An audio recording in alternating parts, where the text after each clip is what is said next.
স্বৈরাচারী সরকারকে পতন ঘটিয়ে নতুন সরকার আসলো একটা নির্বাচন মাধ্যমে, নিরপেক্ষতার মাধ্যমে আমাদের প্রধানমন্ত্রী তারেক রহমানের নেতৃত্বে। সেখানে শ্রমিক দলের যে ভূমিকা ছিল তা অবিস্মরণীয়। যে কোনো কমিটি গঠন এটা একটা স্বাভাবিক প্রক্রিয়া। নতুনভাবে সব কমিটি আমাদের প্রধানমন্ত্রী তারেক রহমান উনি সবার সাথে যাচাই বাছাই করে করবেন।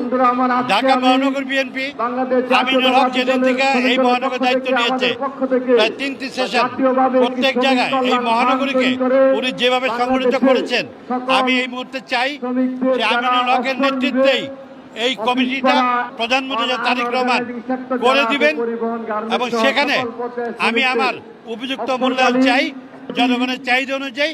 এবং উনি যে সিদ্ধান্ত নিয়ে আমিনুল হকের সাথে আলাপ করে যে কমিটি দিবেন, সেই কমিটির প্রতি আমাদের সবাই সমর্থন থাকবে। এবং আমি বিশ্বাস করি আমাদের এই প্রধানমন্ত্রী উনি ত্যাগ থেকে সবকিছু চিন্তা করে এই কমিটিটা বর্তমান আহ্বায়কের সাথে আলাপ করে নতুন একটি কমিটি দিবেন।